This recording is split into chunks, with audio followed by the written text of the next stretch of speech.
With our call-in number. Andy, you all set? All right. So thank you all for joining us today, and thanks to Twin City for hosting us here. To start off, I don't know if everybody can take a look at the minutes from last meeting. And if there are any, yes, Josh? Approve. Motion to approve, is there a second? Second. Thank you. All right, moving on then. The CMAC SEMSCO report, there's been still no meeting since, no CMAC or SEMSCO meeting since our last WREMAC meeting. The next meeting is actually coming up in the beginning of December, so after that meeting we'll have hopefully something to report back. As far as the chairman's report, I have nothing new other than some things that will come up under old and new business, so in the interest of time and our delay in getting started, we'll move along. Which takes us to the Trauma Advisory Committee. Beth? And Beth, anybody who speaks, if you can just come speak near the phone just so everybody can hear you.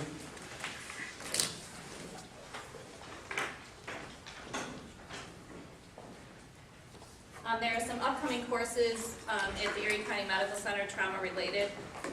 Advanced Burn Life Support will be held in March, on March 4th.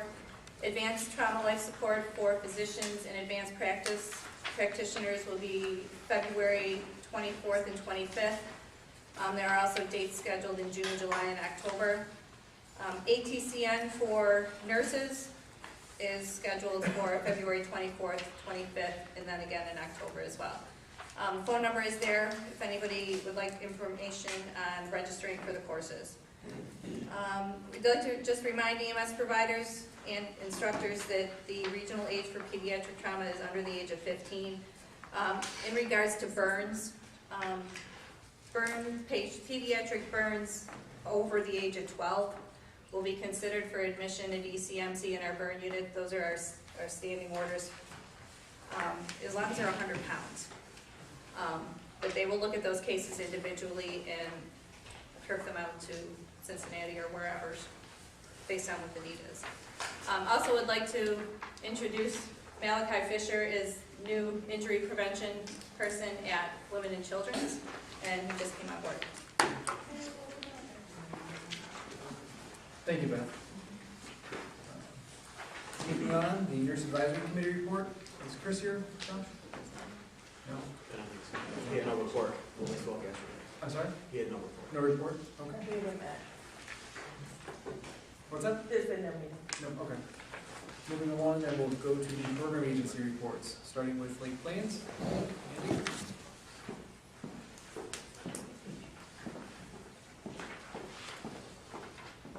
Well, we had quite a few different trainings over the past couple of months. Big one was the opioid overdose. Just have some notice of intent, Burkholz fire for blood glucometry albuterol. So far, since mid-August, we've trained over 500 first responders. That's including law enforcement, firefighters, and EMS. For the syringe upbeat kit, there was Cambria, Darien Lake, Niagara Falls, and Rapids have submitted their applications so far to participate. And that's about it for now. Thank you very much. Moving on, STEMS. Jen, are you going to give a report? I don't know. I can't hear. I'll tell her. I'll do it. Hey, Jen, hang on 1 second. All right, try it again. Can you hear me now? Yep, now we can. Go ahead. Okay, sounds good. We held our first recruitment and retention planning meeting back on September 14th and went very well. We're still waiting to hear back from the state on the grant. There has been a delay due to some changes with staffing, I believe, on there, and so just a little delay on that. I think it's been a few more weeks. This past Monday, we hosted a final motion restriction presentation, and we held that discording with All-Star and only in general. The registration was low in Jones, so we couldn't hold it there, but that seemed to go well and was well received. We have an RCAN training tonight here at Southern Tier Healthcare System for EMS providers and law enforcement. And we have a carbon monoxide poisoning in service at the Center for Wound Healing and Hyperbaric Medicine for Olean General Hospital on December 1st. They have CMEs that are going to do food and a tour of the Wound Healing Center. And we do have on the schedule of tail sports coming up on December 11th and 12th. Registration for that is still very low, so if you know anybody that needs to get in their tail sports, please urge them to register so we can hold that class. And just a list there of the classes that we have coming up. That's about it. All right, thank you very much, Jen. And next, OPC? The report's included in the package, just a couple of highlights on here. We continue to go out and visit.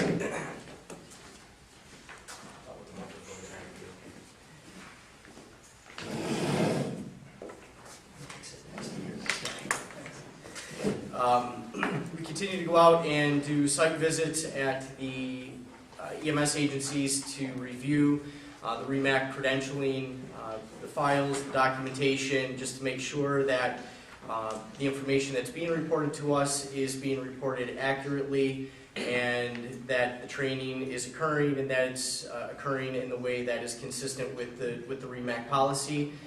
In general, the feedback from the approximately 30 or so agencies where we visited to date, it's really actually not been too bad. Just a couple of hiccups here and there, which we've been working with services to try to get it resolved.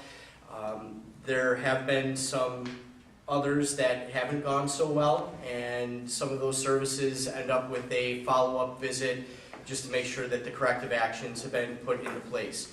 You know, none of this, just to be very clear with everyone, none of this is intended to be punitive. It's intended to try to make sure that everything stays on course, and that we're doing the things that are expected in the policy. You know, for the most part, we've had good cooperation with this program, and the people who we've worked with during our visits, the feedback we've gotten is that it's been worth their hour and a half of time that we visit. So the most recent ones since the last WREMAC meeting are included in my report. We have one service, our Cape Fire Department, that we're struggling to get a date organized with them to go out, and that's been on the record now for about 3 months. We have, regarding the credentialing system, we've identified a vendor. We're going to be moving forward with a web-based credentialing recording system for the WREMAC provider privileges and CME requirement. This will be a system where all the providers in the region are going to be registered. The intent is that not only services but individual providers will be able to log in. They will be able to update their credentials, expiration dates, and officers will be able to report when training is completed. This is a very welcome thing, I think, to all of us, because we're trying to get away from the paper shuffle. We don't want to do it any more than anyone else does, but right now it just is what it is, and so we're going to build it. We should be in the testing phase. We're anticipating by no later than March. So we will pilot that with a few agencies before we do full implementation. We hope that we will be live with this within Wyoming Erie region by this next reporting deadline of June 30th. I can't guarantee it, because you know how technology goes and the development therein. So, but the back end of it, we feel very comfortable with the existing system that we're using. We're just trying to create the interface to make it web-based.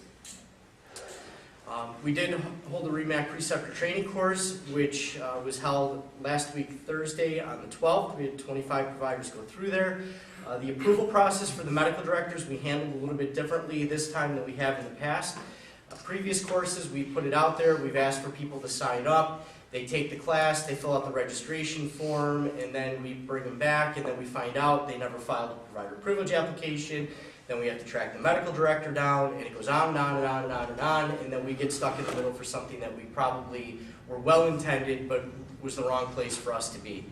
This way was a little bit different in the sense that everybody registered through our website. They identified who at least one of their medical directors was for their service, and then we batch emailed the medical directors saying, here are all of the people who signed up from one of your services, and can you give them the blessing or not?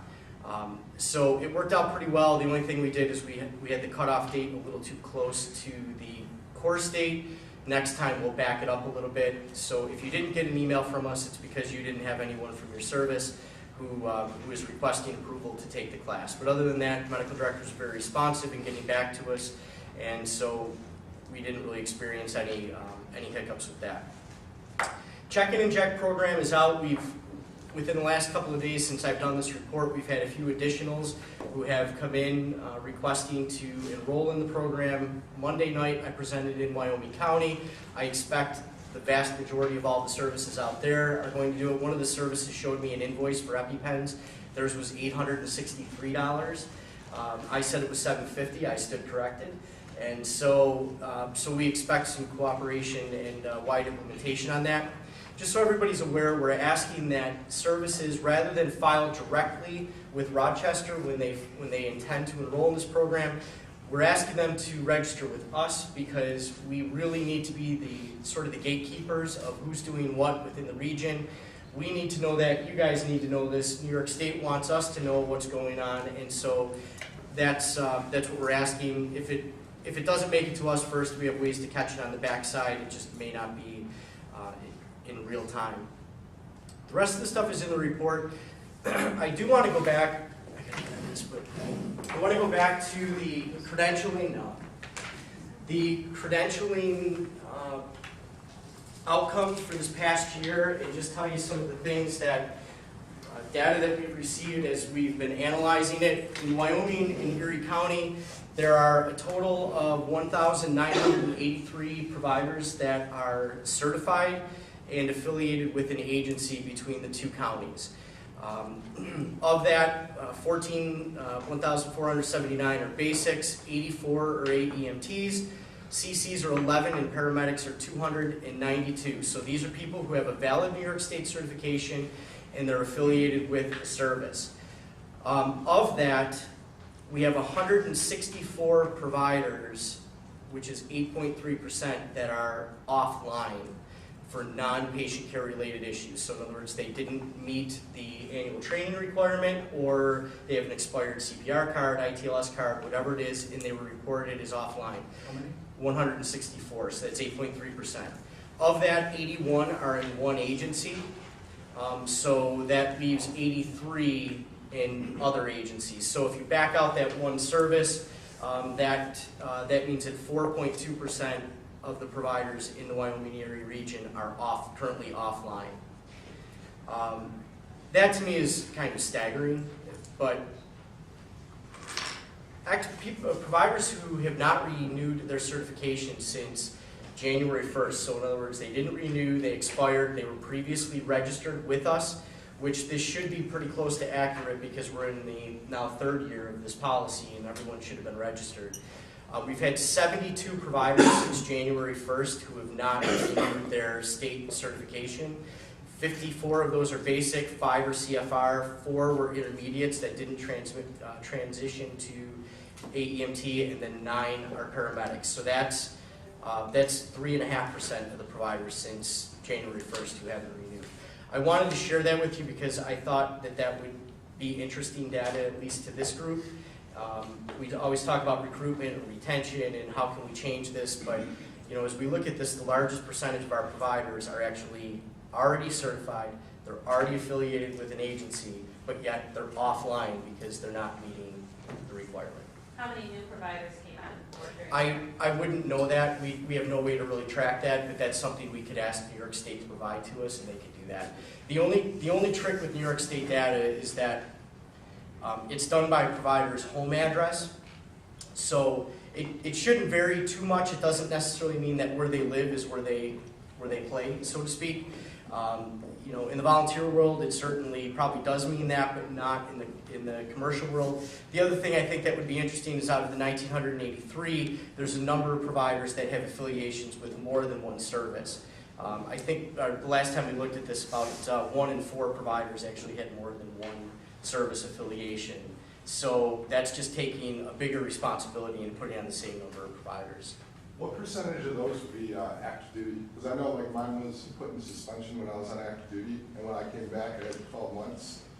So I wasn't updating my CPR card with New York State, I was updating it with the Coast Guard. Yes. So the way that would be noted in our system is your service, if it's expired, is expected to tell us that you're offline. Okay. So the majority of this data, unfortunately, at this point is a little bit old, and there's a lot of reasons for that because it goes back to July 1st.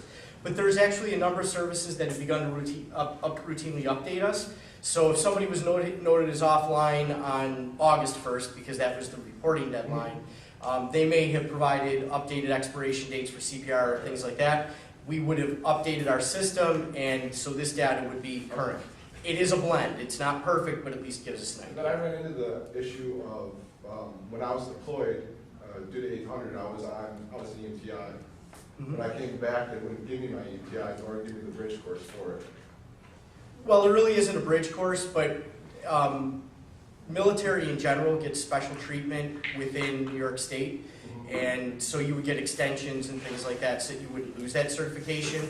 You probably reactivated yourself after the point when New York State was no longer allowing people to become certified as intermediate. Likely they renewed you as a basic or extended you as a basic, but you would still have that same opportunity to get advanced standing in the AEMT class, I would think. But that is specific to a core sponsor. And there was no bridge class, so to speak. We called it that, but that's not really what it was. And just for what it's worth, on behalf of my fire company, I sent a letter to the state attorney general on a ridiculous rising cost of the EpiPen. So that's been sent, and I would hope, and in fact, I'll forward you a copy of that letter in case collectively, or we would like to do anything more, because it's ridiculous. There have been other letters that have gone to the Attorney General. There was something else that I forget what the Attorney General intervened on with price fixing and things like that. And they were hoping that the EpiPen was going to be one of the next things. And this has been within the last year. I don't remember if it came up at State Council. I just remember reading about it. But yeah, no, that's good. I'll send it to you. Yeah, okay, thanks. That concludes my report, other than this conference call. I have a quick question, just about the web-based credentialing system. Yes. I'm assuming that there's a significant cost to Yes. that. And is it something that we could use across all the regions, if that was? Yeah, so that is absolutely something we would look to do. We're gonna need to help offset our cost for doing this, plus any build-outs that would need to occur. Frankly, I'm always a guy who likes to collaborate, but we have to worry about our own little slice of heaven first, make sure that we get what we need, what we can pay for, and then from that point, and we talked about this during our conference call Okay. too, so, yeah, All right. came up. Very good. Sorry, just real quick. With the AMR takeover with Rural Metro, how is their CME program? Because I know there's volunteer departments and everything with it. How is that going to work? It's not gonna change. It's not going to change? Okay. Yeah, Rural Metro really itself doesn't have a CON, so to speak. They operate under Town's CON and LaSalle's CON. Okay. And so it's a DBA. And so that's what AMR, the CON is actually one of the biggest assets to the company. That's a part of the purchase, that's a part of the transfer, which the regional councils all across New York State have gone through. Okay. So there will be no interruption. Thank you. Scott, I have one last question. Sure. Don, the last item on your report is the Emergency Services Partnership Meeting at South Buffalo Mercy. Yes. Was there any outcome regarding turnaround times or anything that came out of that meeting? I was unable to make it, but I sent Mike Krupski from our office the last time we spoke. He said there was nothing of significance. It was all specifically, I attended the meeting, it was specifically related to that facility. It was Mercy called the meeting, so we discussed the issues within that facility. Do they have any outcome or suggestions or? They have many internal processes that they are working on correcting. Thank you. Yes, Don. I know Joe's not here, but I really want to thank him for the SMR stuff. He actually put all the stuff on our website, on the REMAC website himself. He's a little webmaster, did not realize that. And we had great feedback. We actually presented it live with, instructors there, and we got tremendous feedback. And we feel people are getting the same message. So doing this type of education, I think, is very beneficial for our region. To standardize and use the Yep. same one continuous platform across the board. I agree. I think it was actually a very good rollout, and I know it comes up under old business, but since you brought it up, are there any, I think the way that it was rolled out and with input from some of the doctors that went out, notifying the ERs, I think was very good. I think giving the option for regions that don't have a lot of CIC, CLIs to do the skill sheets the way the state had initially mandated. I think giving them the alternative, I think, was good, and I think that it was a good product that was put together with Dr. Barr and Dr. Clemency and everyone else involved as far as the PowerPoint and the video presentation. Any comments or any issues with spinal motion restrictions that was rolled out? Dr. Youngberg and I will be giving a session at 6:30 p.m. on December 3rd at the Town Line Fire Department. I'll send you the flyer, you can send it out. Do you want to send it to Karen before? Yes, Beth? On that note, since everybody is using their backboards less, I left a list of over 50 agencies that have their stuff in our backboard closet. Please clear it out, it's a hazard. You can't even walk in the door. Is it a fire hazard because there's so much wood there, or? No, it's all plastic. Plastic. So it's- Because Dr. Bart wanted me to say anyone who wanted to donate wood backboards to a bonfire, he'd be willing to host it at his house. Marshmallows included. This is Jilda. Actually, ski patrols use wood. And that's partly because with those runners at the bottom, we can actually drive them into the snow and then they don't become missiles heading down the hill. So, Kissing Bridge is on the list. So you'll take the wood Anybody pledges. Very good. All right, moving along, ALS protocols. I think everyone is aware of the ALS updates, the protocol updates that came out, which was some ALS, some BLS changes that we've been working on for some time. Those have all been posted on the website and have been included in the standing document of all protocols and that. I know there's some discussion about the collaborative protocols and about us moving to those in the future. After a recent conference call with the collaborative group, the plan is for the next set of updates for the collaborative protocols to come out. When's the next CMAC after? Well, it's supposed to be January, but Yeah. I'm told it's not I going to. think it's going to be sometime in the spring, March or something. Hopefully, the updates will be done at that point. It will be presented for CMAC Sun School approval then. And then at that point, we can, we'll have the opportunity to review and decide if we would like to jump on board with those. I think a lot of them, they're all very evidence-based, are not very different than ours, and I think would be a giant step towards standardization, because it looks like every group across, every REMAC across the state, with the exception of New York City and Long Island, will probably adopt those protocols down the road. That being said, I don't have anything else as far as ALS protocols. Dr. Lynch, do you have something you want to bring up? Yeah, I would just like to request that we add in the special consideration section under the pain, it probably would be most appropriate in the pain protocol, just a clause regarding rigid chest syndrome with fentanyl administration. Obviously something that doesn't happen very often, but I think it should be addressed in the protocol if we're going to be giving it across the region. And your suggestion is to just include it as a, be aware of it, Point or is that? information. Okay. Any other thoughts or opposition to that? Oh, not that one. Something different though. I'm sorry? I sent you the email. I don't know if we want to do that blood transport or anything. Include that in there because it says paramedic is not allowed to transport blood products. And it was passed by New York State. It says that in our protocols, it says that? Yeah. Where does it say that?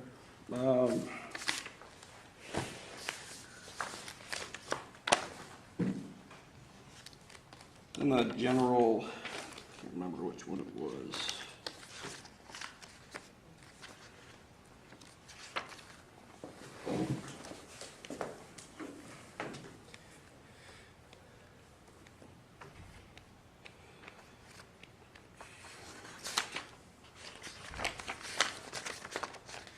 I don't think, we don't have anybody,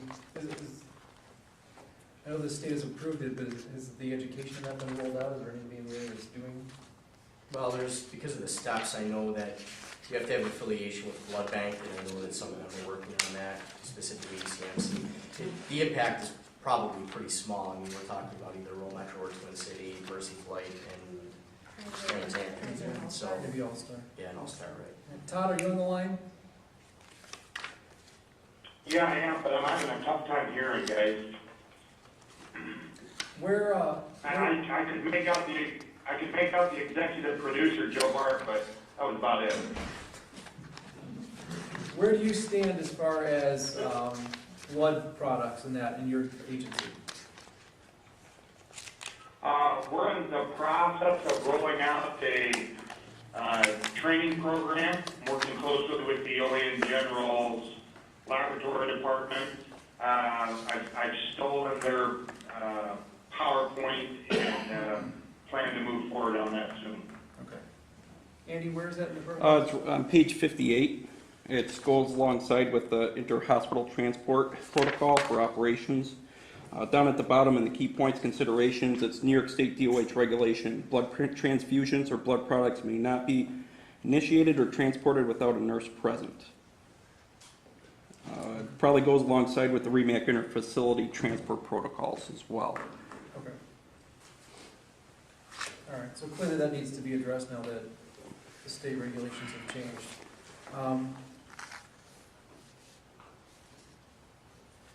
So I guess that there's two discussions about just changing those 2 points, minor points in the protocols. One is to add in the key comment section for the analgesia about Bridget chest syndrome regarding fentanyl, and the second one is to adapt the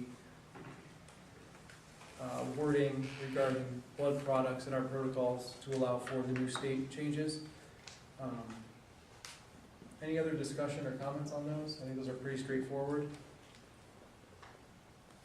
Do we want to just take a motion to incorporate both those changes into the protocols? Dr. Lynch made the motion. Second? Second. All right. All in favor? Aye. Any opposed? No. Any abstains? All right. Then we will work on crafting those simple key points. Those aren't really protocol changes, but we'll just add those, make those additions, and post them on the website. Moving along, QI committee. Nothing. No report, no issues, which is good. Nothing for level of care changes. Moving on to old business, we've talked about spinal motion restriction. The next up is CPAP. I think that the last meeting our discussion was to roll out CPAP. The state mandates that we have to have one universal training program for the entire REMAC, which has been developed and been submitted to the state. I have not heard back from Andy Johnson since we forwarded that to him, and I will follow up with him regarding that. Once that is done, then we can begin to allow basic agencies, BLS agencies, to adopt CPAP if they follow the training program approved from the REMAC and by the state. That program, I think the discussion was to allow a standardized training program, but also to put together a packet similar that we've done with Narcan and things in the past. And from the program agencies, have we worked on that packet yet, or? No, I didn't. It's very straightforward. It's a pretty straightforward thing. It would just be modeled after, I think, just putting all the information in one concise document again will make it easy. So, and we're not ready for that until the state approves the program, but if we could start working on that together with the level of care change, I guess we'd have to have the other box in there. You don't receive that. Just on CPAP, and not to digress, but CPAP is just one example. I really think we need to stop having levels within the regions, and this is happening across the state, but we have services that are, one guy does epi only, the next guy does AED only, the next guy does CPAP and AED, the next guy does, we don't have any standardization with level of care, and I think as a region we need to start giving this some thought and set minimum criteria for BLSFRs, for ALSFRs, for transporting services, and we say that if you're going to do a particular thing, CPAP would be the skill, you have to have 100% of your providers do this, but it just seems like we have, this BLS service can do these 2 skills, the next one can do 5, it doesn't seem like that's very good for any standard. No, I agree with that. I think that it comes from the state down. They keep approving these levels within a level, and every time something is brought up, Narcan, albuterol, whatever it is, CPAP, the answer is always, up to the REMAC to approve it, and then we end up with agencies that do this, agencies that do that.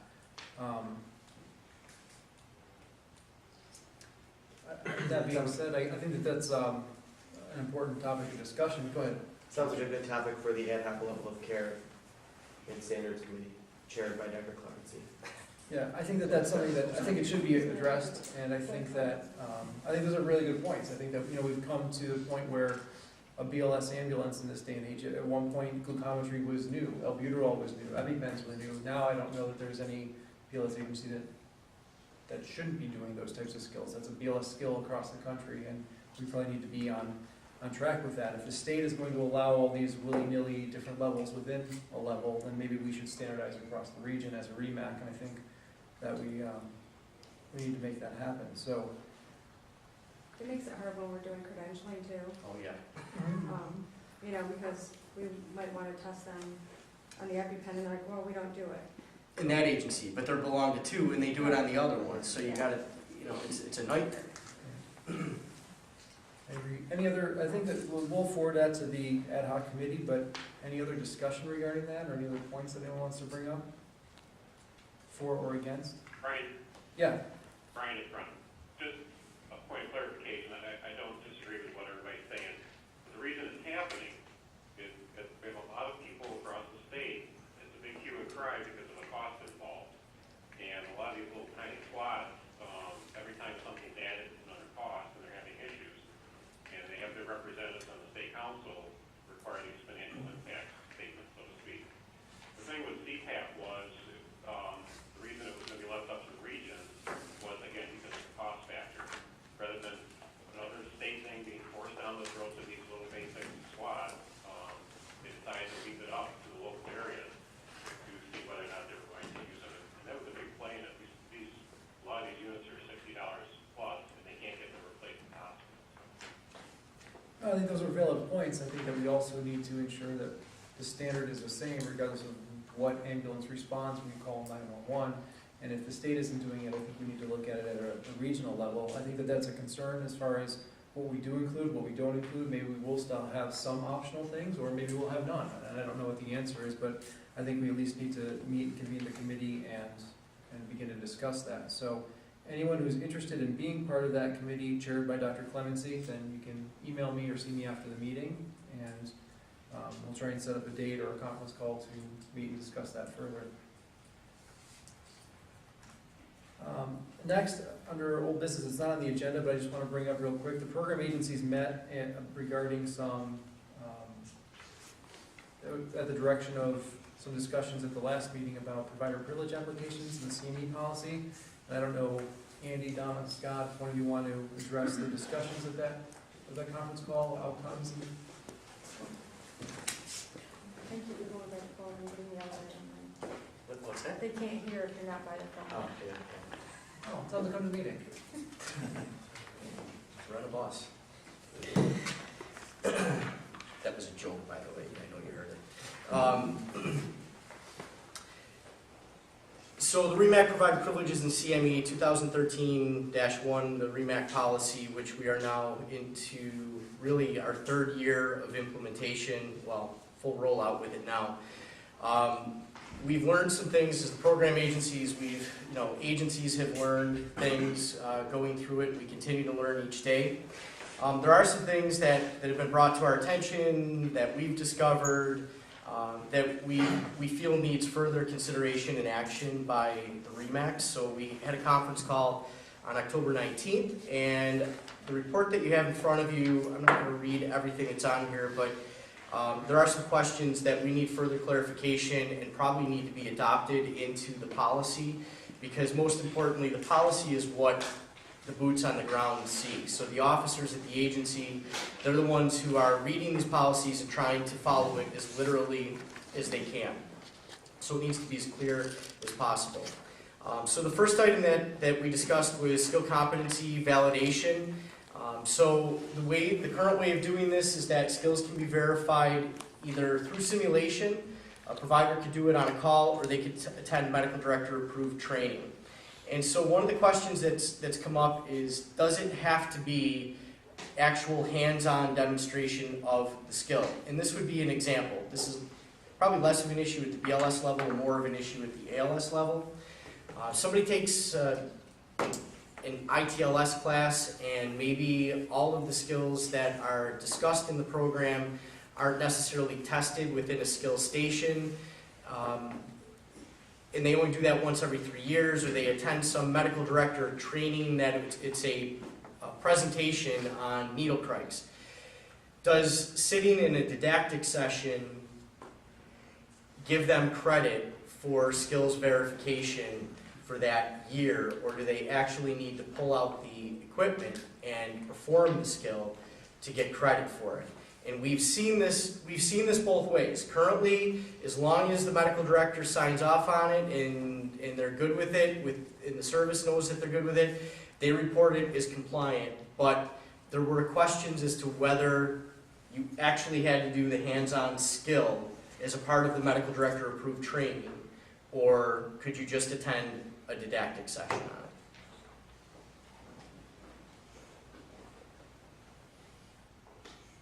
Any thoughts?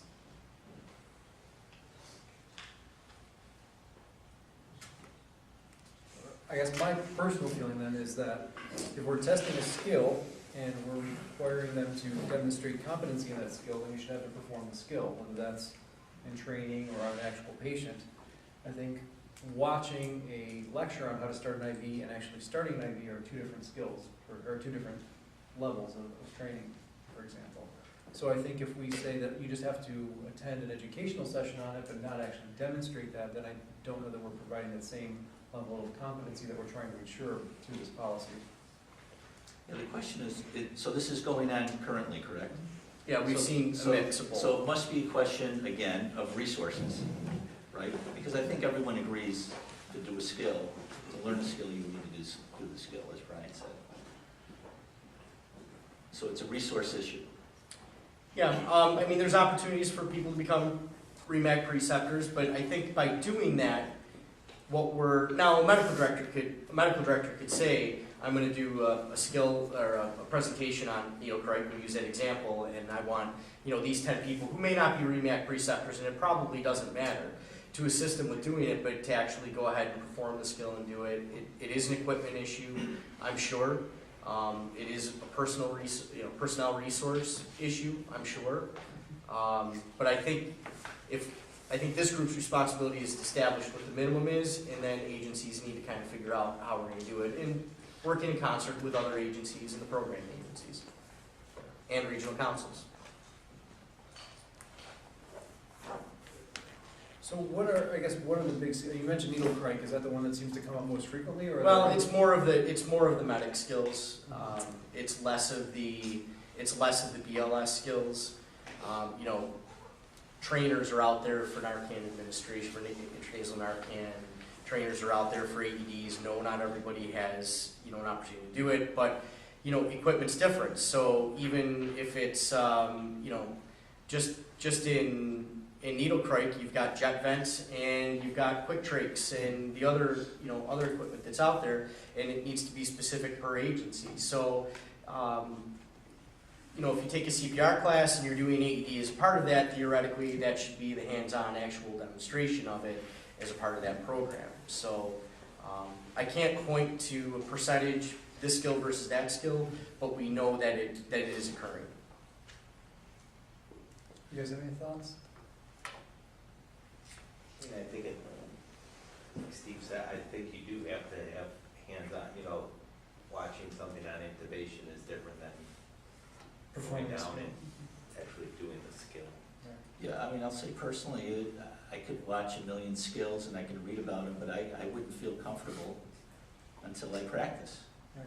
And if we're credentialing providers to do that, I think that the same thing. How can we sign off and say that they are able to perform those skills if they haven't actually demonstrated that they can?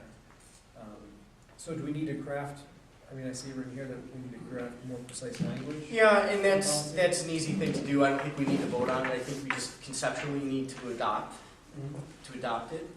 I don't know if everybody's, if there's consensus, if we're going through and we just want to do one motion at the end with the changes, that's fine. Let's go through, and I think that maybe what we do is we send this back, we can rework the actual writing and just bring back that final document to approve at that time. I don't know if we need to make a motion, and we just go on with discussions. Yep, that's fine. Multiple provider privilege applications. Currently, every agency where someone has an affiliation, they have to fill out a provider privilege application. So if you belong to 3 different agencies, you have to fill it out in three times. It's the same application regardless of where you are. Now, a part of this, I will admit, depends on how you track your provider resources within your region. So, if you retain the PPA as a part of a binder, I think that's what you do, Donna. And we don't make them do it 3 times. We have one and we Yeah, have just a copy and submit a copy. each agency. Yeah, no, that's fine. You can do it, but each agency has to submit it. Yes, because each agency has to have one on their own file, so that's why we do that. Okay.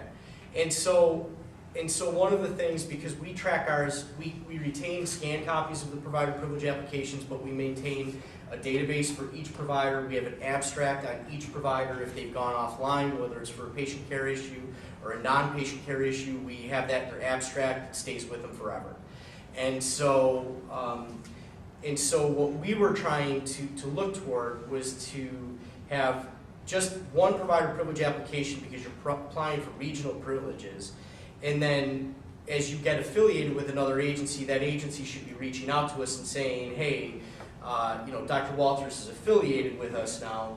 And so we would make that notation in our database, not make them fill a form out. The only time when that would create an issue is if someone was unaffiliated with an agency for a period of time, they would have to reapply for privileges. But if they've had continuous privileges, it would be a non-issue. I'm not trying to change what the other regions are doing. What I'm asking is if we could maybe alter the language that makes this a program agency level decision, where the program agency could decide whether you need to file a new PPA or not. One of the objections from my counterparts, fully, in interest of full disclosure, is that it could create confusion by doing this. So I think, My concern was that I wanted to make sure each agency had the paperwork that they needed for each provider on Right. site. and each agency is still required to maintain records of their active rosters and skills, correct? That's the way we do it, yeah. Yeah. Right. So that still needs to be maintained in the agency. The question is how it's reported to the program agency, I think. And I think if we look, we've talked about this before in developing the policy, and I'd have to pull up the actual policy to read the wording, but I thought it said in a manner acceptable to the program agency. That's the annual report. That language is specific to the annual report. So in the Southwestern region, their providers fill out a new PPA each year. In Wyoming and Erie, they don't. Right, and it's gonna depend on how we actually track this in each program agency. We actually don't have them do a new PPA. They just have to turn their skill sheets into us. Okay. But I think that some of that tracking and reporting is gonna be dependent upon what system we use going forward. That may be different for your region or yours, or when you move to an electronic system for doing that. So Right. I think having the language that allows for that difference, depending on what the program agencies are doing, I think is good. I think we want to be careful that we don't pigeonhole ourselves so that every time we switch a system or go to a different method of tracking, we have to rewrite a policy, which I think we're getting hung up on a little bit there. So if we can just, make that where it meets everybody's goals, but still allows for that individualization, I think that would be fine. We can break that in. And I think just using some of that language that's in there now about in a manner acceptable to the program agency would be the easiest way to do that. The requirements are still the same, it's just the reporting or how we track it that we're talking about. Provider demographics, top of the next page. This has been the source of any hair loss that has occurred in my head for the last 6 months. At the present time, the provider privilege application captures the name, the agency where they're filing the provider privilege application, an email address, and a phone number. We need to know what is required information to provide and what is not required information to provide to us. So now there's 2 pieces to this. Number 1, understand that if we're requiring something, that would mean if they didn't provide it, that would make them, that would make that provider offline for not providing that information. So they would not be able to provide patient care because of an administrative issue. The second piece to this is that we have, we've already had instances where we've had providers who have been taken offline for patient care related concerns, and the program agencies have a responsibility to notify these providers. If it's an employment relationship, it's less of an issue because the employer has the contact information and likely has a very active medical director who's already made notification to the individual provider. However, the region as a whole needs to be sending these providers letters saying, you don't have privileges within the region, therefore, if you're offline in one agency, you're offline in all. And I think that that same issue has already come up within the region, but we don't have a way of getting hold of them. So I think we need to formulate what our required demographic set is going to be, what we're going to capture from providers, and we're going to require it. There are still providers who do not have email addresses. We've had objections from agencies saying that we can't disclose personal email addresses. The REMAC, because it's regional privileges, could certainly impose that. If somebody doesn't have an email address, I mean, are we going to require people to have an email address? There's free email services that are out there. They say the government does if you want health insurance.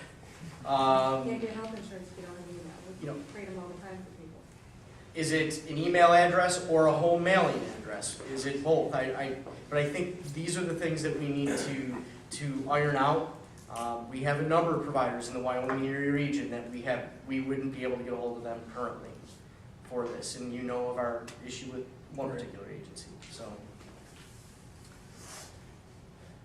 Well, I think if you're gonna institute that action where you're taking them offline, I don't know that there's anything such as a certified email, but there certainly could be a certified snail mail. I mean, so you can track it, you can say that this person received the letter. right. So I would think it'd be very important for you to be able to contact them by the US mail, so you can say, listen, they've been notified, or they've signed for this, so. Right. So I think for those types of things that escalate to that level, I think the certified mail and having that tracking, I think that's still the industry standard, right? If we have something that escalates to that. But we're not currently capturing that. Correct. Right. By the same token, I think that the majority of us and the majority of the world communicates electronically and via email, and in the interest of disseminating information or capturing information more quickly, especially important updates and things as they change, I think email is the fastest and most effective way. I guess the question is that, or should that be a requirement for all of our providers? I've never had one of my providers say to me, no, I'm not going to give you your email if you want to send me information and give me extra information. If they delete it, that's on them, but. I have EMS officers in some of my departments that don't have email. Yep. So I think that we need to be careful if that's something that we're going to mandate.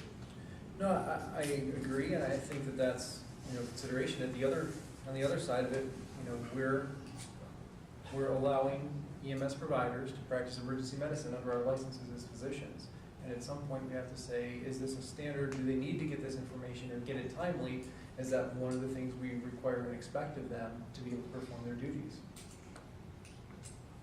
If we're going to send out REMAC updates, protocol changes, and advisories and that, and want them to reach all of our providers that work under our licenses, then we need a way to effectively do that. And we don't currently snail mail out everything to every provider, nor would that be cost effective. If we're not getting it to our EMS officers, are we actually then making sure that they are getting that information to the end users in their agencies? Operationally, though, at least in our region, those are two very different things.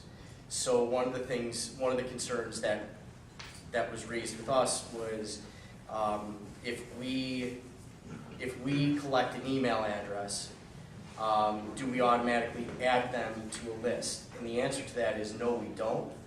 We actually captured everybody's email address from this year. We're sending them an invitation to join our listserv, which is the only way that they would get that communication, is if they themselves joined it. And frankly, there's new email laws and stuff like that that you can't just add somebody. There's some lists I can't get off of.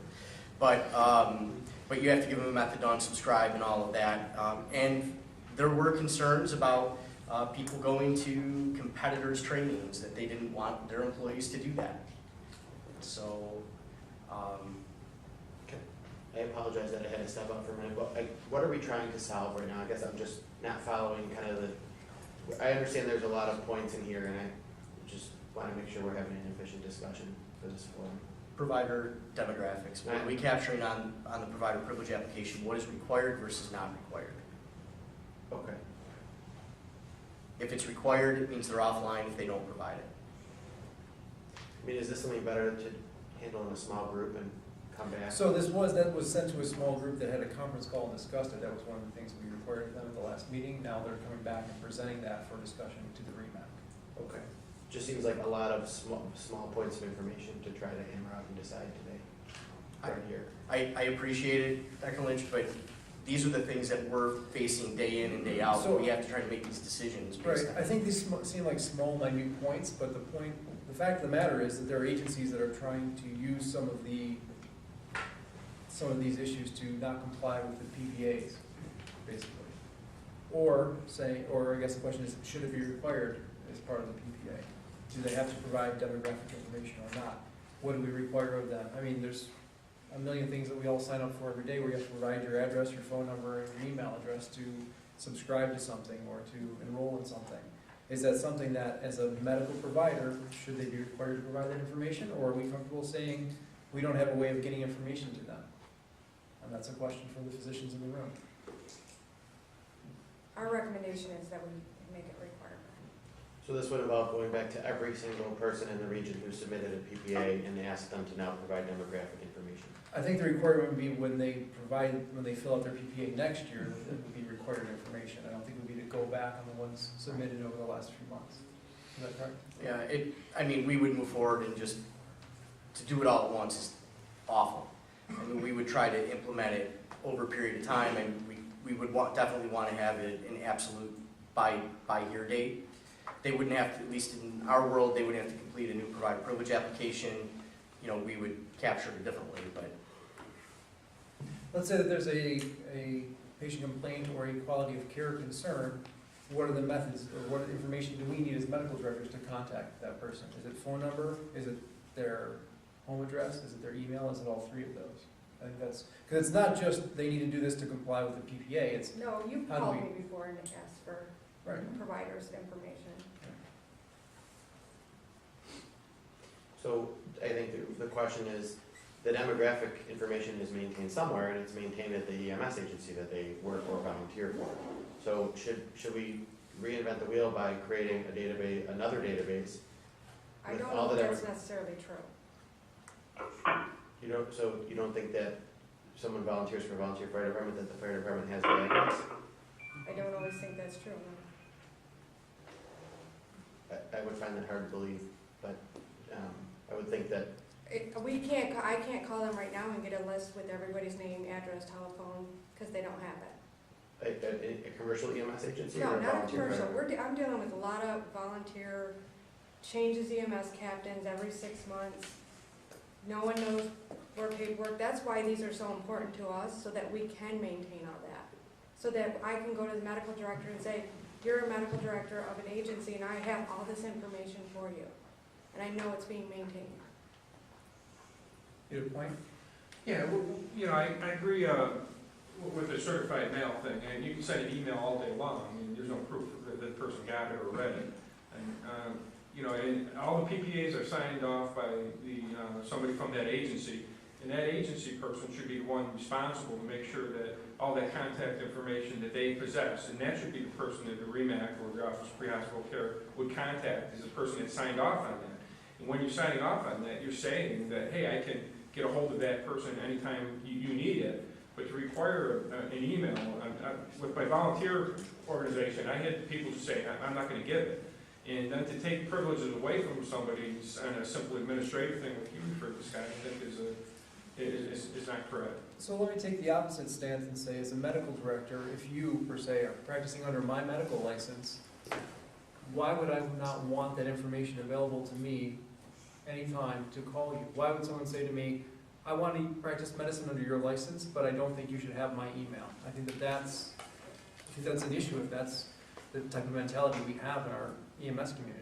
Well, I can tell you, in the volunteer aspect of it, is a lot of people are looking at it, is a lot of red tape and over-regulation, and they're just getting to the point where they're gonna throw their hands up and say, I don't wanna do it. Over an email address? No, over a lot of the different things. And Well, I mean, but we're looking at demographic information right now. I mean, there's a lot of regulations that come down from the state, there's no doubt. And emergency medicine and EMS medicine has changed a lot in the last 15 years. With a lot of restrictions and a lot of requirements that we have to comply with.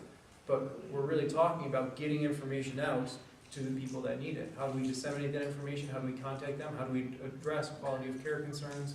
Or how do we address any other issues that come up from a medical standpoint? I was just giving you, my opinion. Certainly, as a medical director, that's up to you. We're going to make a motion, Dr. Gilbert. I make a motion to go required phone, address, and email address. So the motion is to make phone number, home address, and email address all required demographics on the PPA? All right. Is there a second? I'll second. The only question that I have, and I may have missed it in the conversation, Doctor, is some people are what I define as low-techers. They may not have access to a computer or an email account. And for those individuals, if they put no email available, would that suffice?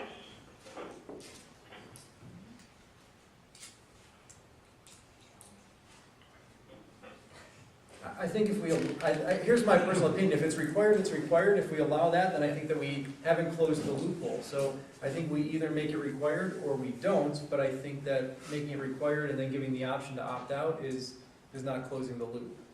So it brings to, not to, at risk of prolonging the discussion, how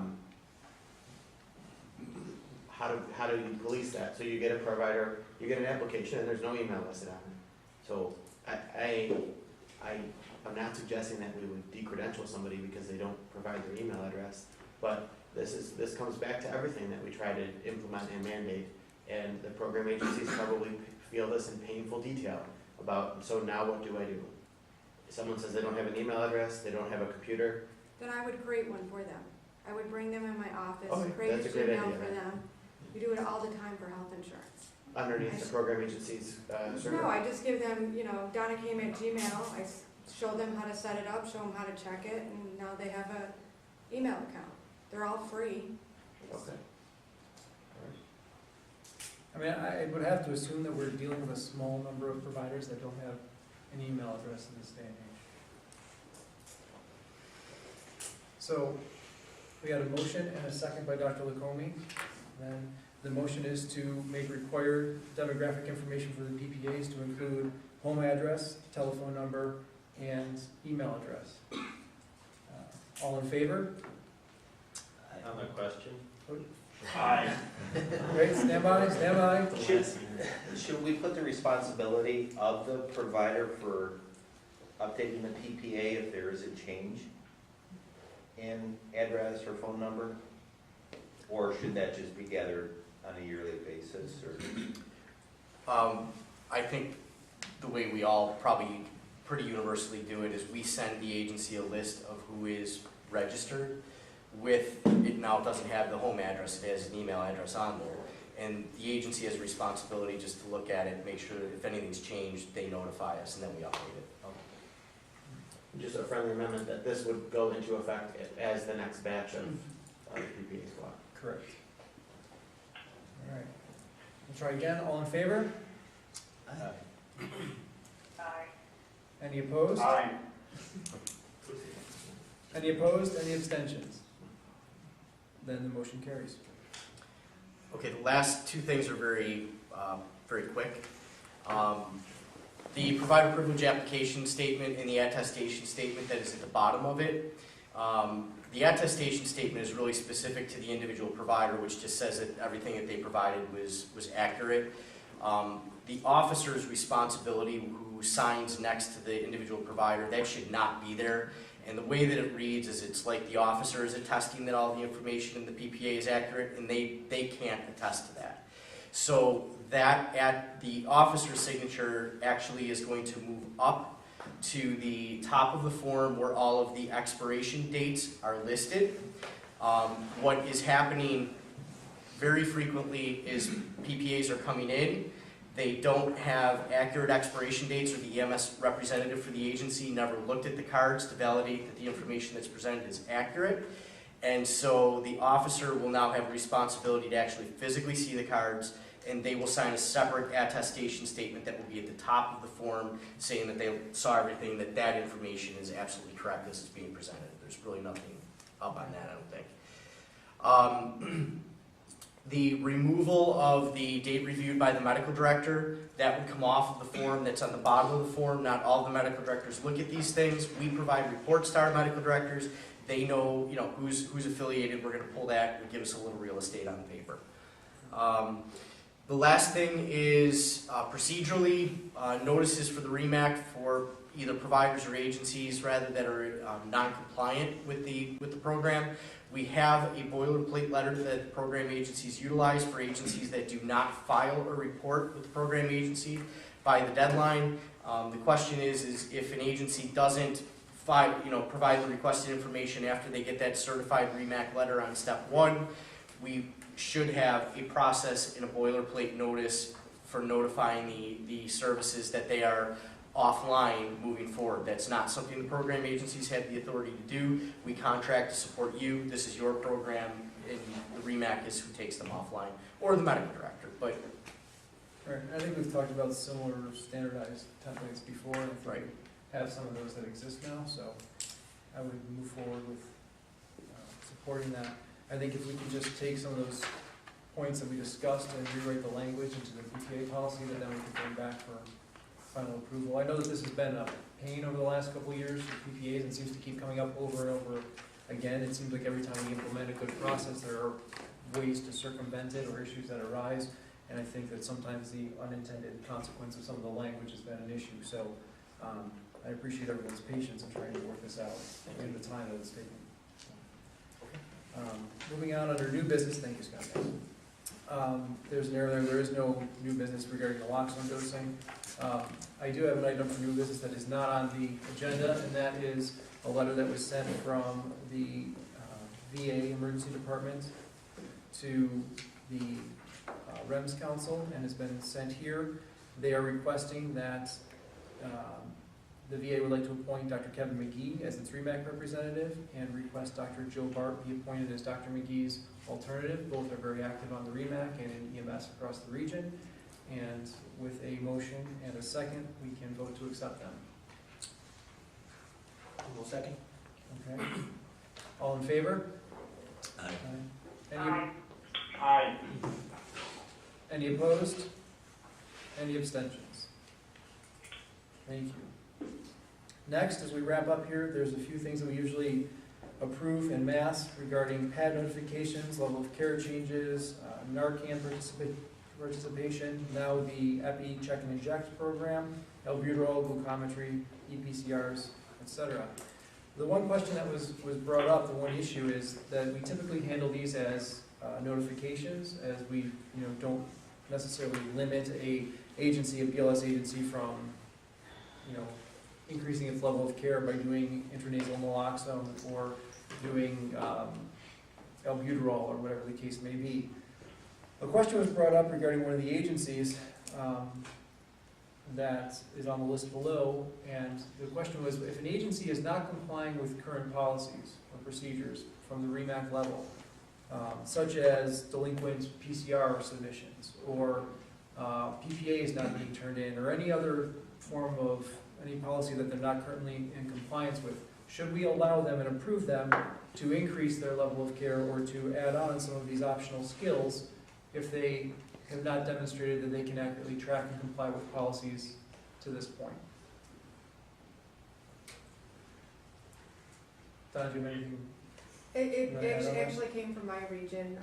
We have an agency that has not turned in their PCRs for 3 months. They've gotten 3 months worth of letters stating that.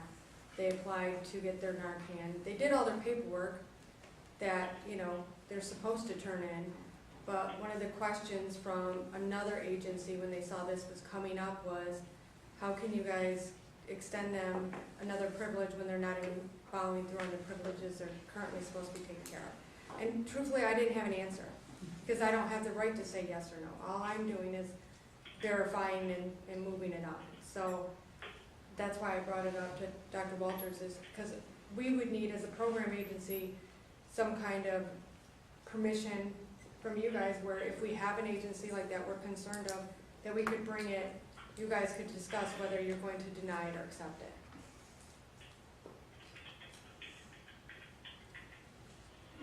I guess my general feeling is that if an agency has demonstrated that they can't file the required paperwork or comply with policies as it is, they may not be the best agency then to extend additional privileges to. Is there any discussion or disagreement with? I agree, but I think that it should be discussed on a case-by-case basis. I don't disagree. I think when Donna brought this up, her concern was that right now everything gets funneled through the program agencies and then comes up to the REMAC that we kind of approve usually en masse. And I think my suggestion would be that as these things are submitted to the program agencies, because they have, I guess, most of the, are aware of more of the tracking paperwork and compliance on all these issues, that they would be able to vet this, and then when it comes up for discussion at the REMAC, have a notation and discussion of who is or is not in compliance, or what their recommendation would be regarding the specific Right, agency. and my concern was, the Narcan is a notification to you. It's not actually an approval, because technically we're supposed to approve it as long as all the paperwork's. I want the permission, and I don't feel comfortable, you know, because they don't have it, if I could bring it to you, and you could look at it case by case to say, this agency has not turned in their PCRs for 3 months, we've sent 3 months of letters to them, I'm asking you to deny them. What if we change the name of the QI committee to QA and QI committee? And those situations get escalated up to assure the quality. Chairman? So then I guess, so then I guess the format would be, as these are submitted to the program agency, and you look at your list of who's applying for what privilege, if there are any concerns about compliance, lack of compliance, missing paperwork and things, that would be submitted to the QA/QI committee for review before voting on it at the REMAC meeting, and those. Or they could make, the committee could review them briefly, and if we can even let them give them the authority to just make the decision. I would be in favor of them just making the decision. Would it go to the medical director first, and then if the medical director and the program agency don't happen to agree on something, it would go to QA? So that medical director is going to be my first go-to. If I have an issue with an agency who's asking for more when they can't handle less, I would go to the agency medical director first and say, are you even aware that that there's these kinds of issues? The medical director's not going to be aware probably that there's PCR issues. Yes, they are. But they won't be in my We send them to the medical director. I don't send it. I think that's a good stepwise approach. I mean, if I had an agency that couldn't handle what they were doing today, we can let them do more tomorrow, and then use the quality assurance committee to act as a conflict resolution. Right. And then by the time anything shows up on our agenda for voting under new business, it should have been vetted either through the medical director, through the program agency medical director and the QA committee, if there's any disagreement. And I bet most of the situations will be able to be taken care of without coming to this forum. I don't know if that's an actual policy or rule change. I think it's just a procedural discussion. Procedural. Yeah. Just gives us another avenue to. With that in mind, is there any agency in the list of any of these items below that you want to take up for discussion or not approve at this The time? Delavan one is the one that I had other agency actually contact me when they saw it on our list, Okay. coming up here. So So then, can other I- agencies are concerned. All right, so then I'm going to ask that Delavan be taken off the list here and kicked back to the medical director. Yeah, And I any will. issues that can be forwarded to the QA/QI committee. That being said, any other issues with any of the other agencies from the other regions, program agencies? I would just request, if you you're gonna remove somebody or you're gonna deny somebody, that the notification doesn't just go back to the person that made the request. It needs to be escalated up to the chief or, because it's a community, it's gonna affect a community. And, the chief of that fire department may not know that their officers aren't submitting this and aren't submitting that. You're not gonna fix a problem without. They do in our, because we send. Well, I think it depends on the region and their Right. policies, but I think when it gets to that level, I agree with Beth. I think that that's something that should be sent, notification of why it's not being considered or not being approved should go to the medical director, the commissioners, chief, whoever it is in that specific agency. Then I will accept a motion to approve all the other pad notifications, level of care change, naloxone, check and inject ME notifications, albuterol, econometry, EPCRs at this time. Is there a motion to approve all those in mass? Alex? Steve is the second. All in favor? Aye. Aye. Aye. Any opposed? Any abstentions? All right. With that, I don't think there are any. Brian, Yes. Brian, actually, this is Joseph. There's one more thing I just wanted to bring up, and I don't know the best way to handle this. One thing we run into a lot with the administration of Narcan, or even if family members administer it and then EMS arrives, is that you have patients that are now alert and oriented that want to sign off. And we've seen this a few times. So far, we've been able to enlist law enforcement help to tell them that if they don't go, that they're going to arrest them. I don't know that that's necessarily something that's kosher and legal, but this is something that I think that we're going to have to address because Narcan is now widely available and widely used, and this is going to happen more. I agree. I think that's a big issue. I think that it has come up, I think when the state was approving some of these policies and they didn't really address it at all. And I think the question that comes up is if someone is now awake and alert, do they have capacity to refuse care or refuse transport, or are they still, under the influence and therefore do not have the capacity? And I think that that's the question and the conundrum. So. Diabetics with opioids.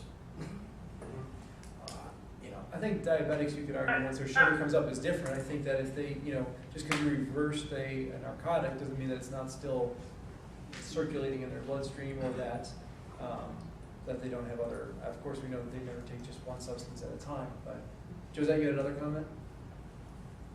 Well, I was just going to respond to that. Is that the diabetic situation is different, and we have a lot of safeguards and sort of conditions that are built into that carefully to try to catch people who might have the prolonged hypoglycemia sort of situation. But with this, it's difficult to tell because in the first place, there's not going to be necessarily honesty about what they took, but whether they ended up taking one of the prolonged sort of agents, something that may be methadone.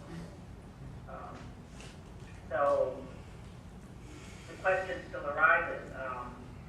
I guess the thing is, in the interim, it doesn't sound like the state is going to work on this in any time soon.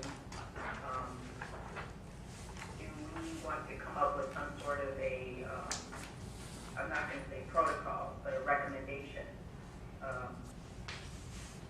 sort of region-wide that everybody can agree to?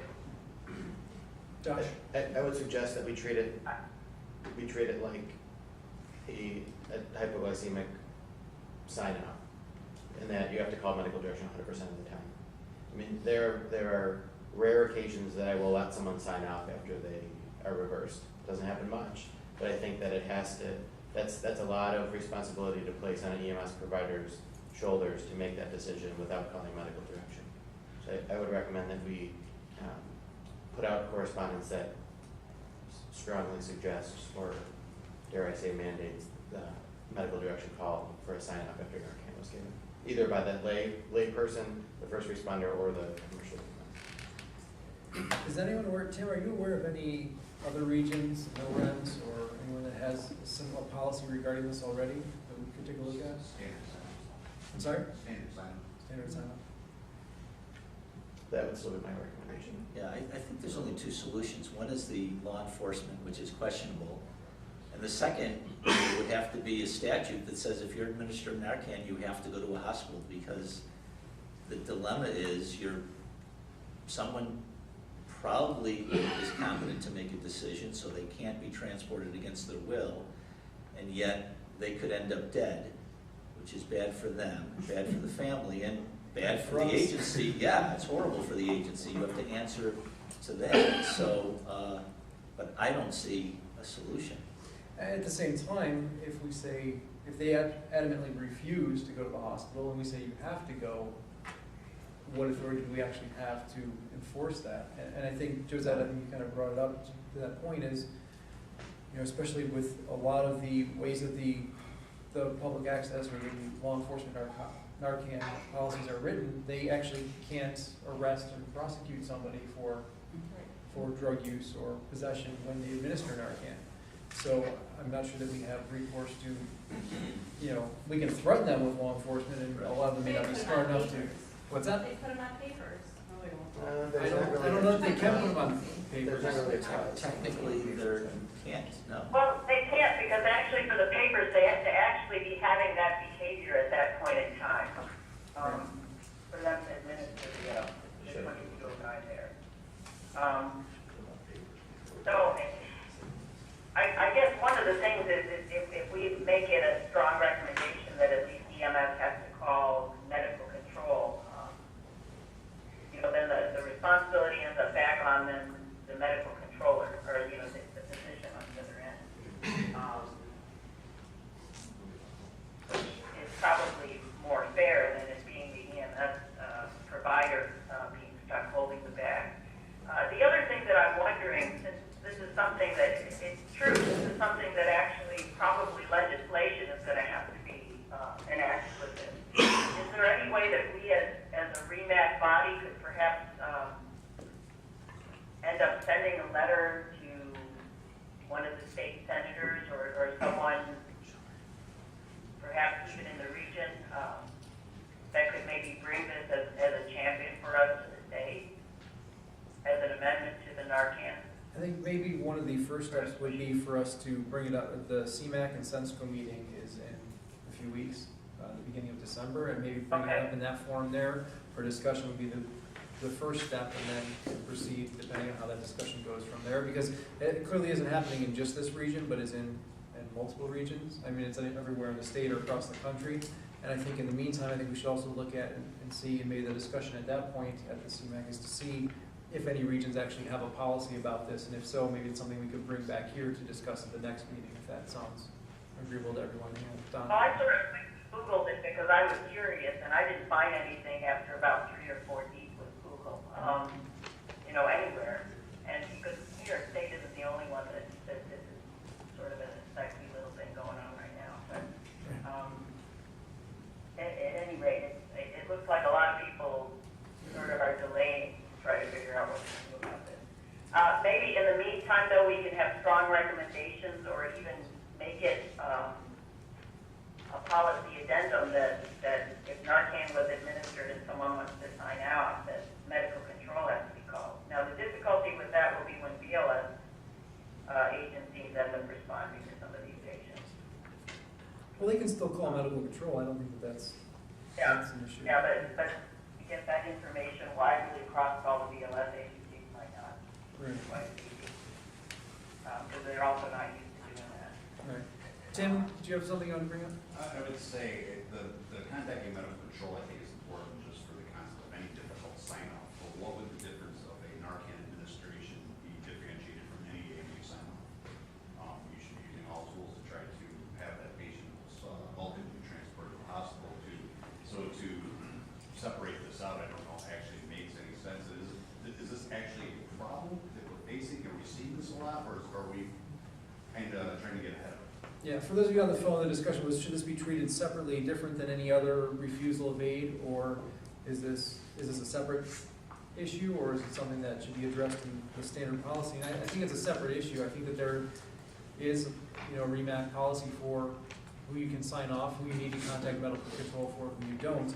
I think that when you reverse narcotic and when you give the Narcan, then they're in this area where they may be clear and have, you know, a normal mental status at the time, yet, you know, they clearly weren't before. And so, By no means am I saying not contact medical control, but I guess I'll use the comparison of somebody having some other significant medical event in which they're alert and oriented, of sound mind, and are opting not to be transported, which will not fall under mental hygiene. I'm not saying do not contact medical control, but it still does not change the circumstances that there's no way in which you'd be able to compel them to go, regardless of whether I call you as a medical director or not. right, so you're likening it to, let's say, someone who has a concussion, is knocked out, now is awake and alert and oriented and wants to refuse. I understand. I was just gonna say, we are a certified opiate overdose prevention program, so I will reach out to our contact at DOH, and ask them, you know, what they have advised for, because we also do the friends and family, so it's a very Right. important. Right, so Josette, I guess if this sounds agreeable to you, what I'm gonna do is I'm going to bring this up for discussion at the CMAC and the SENSCO, and see what the consensus is in the discussion at that body, and then circulate the results of that among the physician members of the REMAC, and then we can maybe come up with a recommendation or craft some language at that point. Does that sound fair? Yeah, that sounds good. That sounds good.